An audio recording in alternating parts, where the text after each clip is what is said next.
Welcome back in our online class.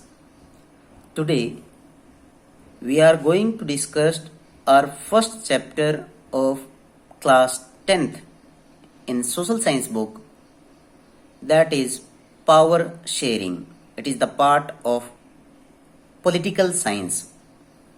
So in power sharing, as it is clear by these two words, power and sharing, that when we share power among different organs of the government and it does not remain in single hand, it is considered as a power sharing. Let's see the definition of power sharing.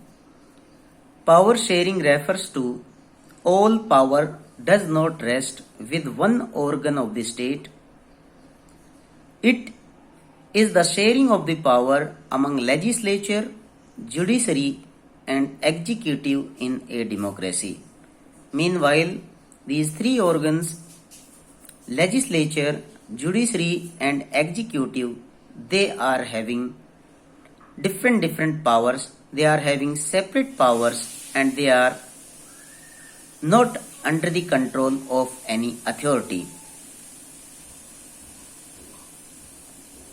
In simple words, we may say that power is not in the hand of a single man like the dictatorship nations.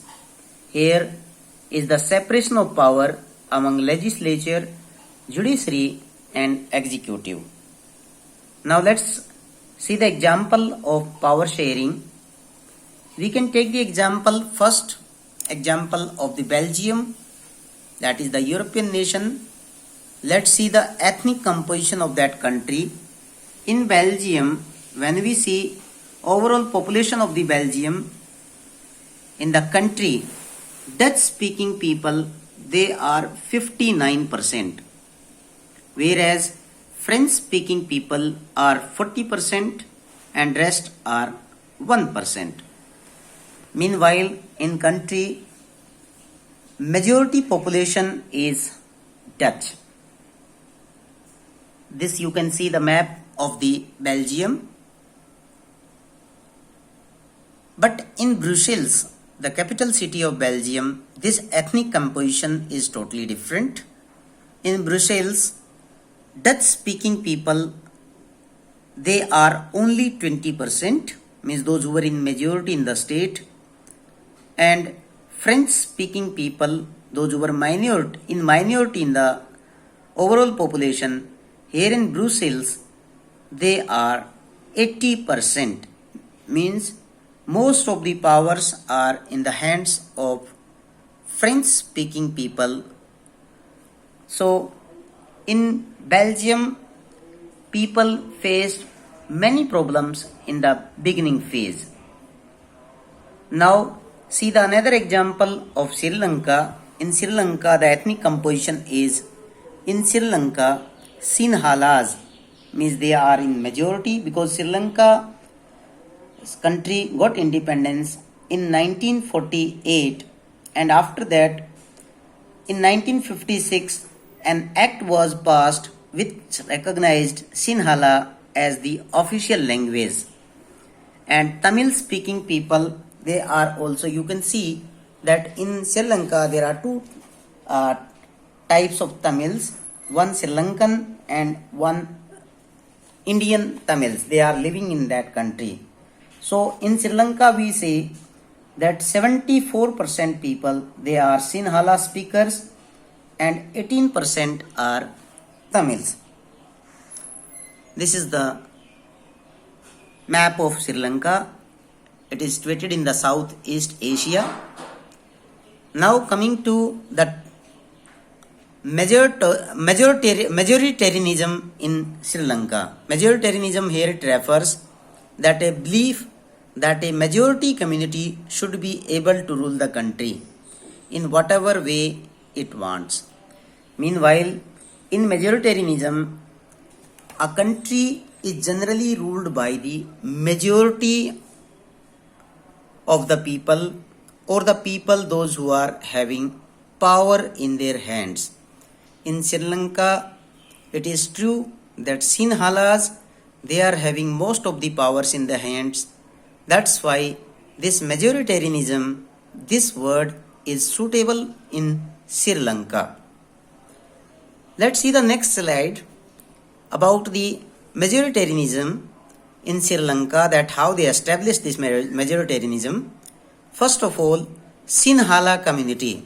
Sinhala community, that is the majority community, and that community has dominance over the government. Means most of the government officials are from this community only. They are ruling the nation.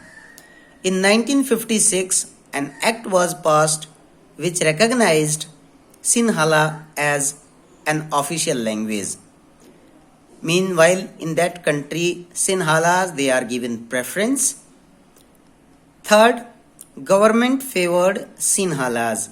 Government favored Sinhalas in jobs, in opportunities, and in many other tasks. The fourth one, which shows that there is a majoritarianism in Sri Lanka, that is, less rights are given to Tamils. Tamil people, they are not given rights in that country. They are having very less rights. Now coming to accommodation in Belgium, the another example which we had seen earlier, we had discussed that in Belgium there were two ethnic compositions, Dutch and French, and because of their population difference in city and state, means there were conflicts. But from 1970 to 1993, Belgian government made 4 constitutional amendments which accommodated the Belgium nation and the people of the nation. Number 1, equal number of Dutch and French speaking ministers. It refers that to solve the problem of the city and the state, means equal number of Dutch and French speaking ministers, they were appointed and nominated, they were elected for the country. The second, power of the central government to state governments.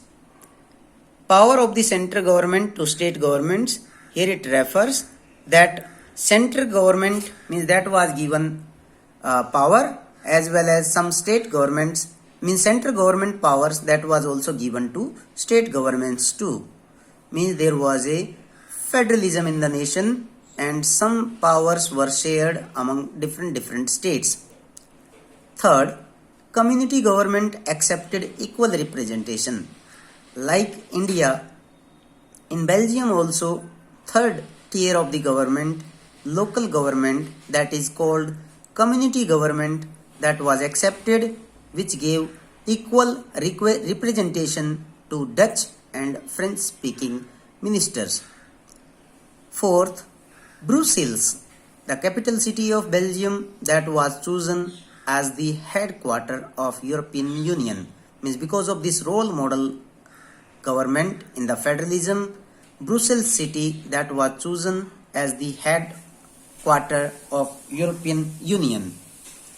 Now coming to some of the forms of power sharing.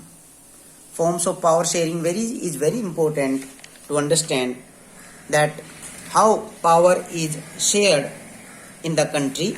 So let's come to first form of the power sharing, that power is shared among different organs of the government. Organs, here it refers that legislature, executive and judiciary. This is called horizontal distribution of power because it allows different organs of the government placed at the same level. All the organs are given equal rights, means separate power is given to all these organs. The second one, here you can see the different levels of the government. First we had discussed about the power of sharing of power between organs, and the second is in the different levels. Levels, here it refers that 3 tiers which we discussed, that is central government, state government and local government. Power is shared between center, state and local government. The third one is different social groups. It is also shared among different religious and linguistic group. Not even a single group is given power like Sri Lanka. In this country, there is a secularism and all the religions and states are given equal number of powers. Fourth one is different political parties, pressure groups and movement. Different political parties, they are also given powers. As in our country, we are having multi-party system and all the political parties are given preference. Pressure groups which are pressurizing the government from the outside, and movement of the people.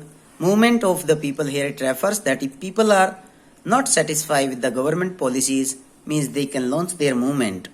So power is shared among different political parties, pressure groups and the movements. I hope you understood this chapter, and now it's the time to write down all the main points in your notebook so that you can recapitulate. Thank you very much. I hope you will understand.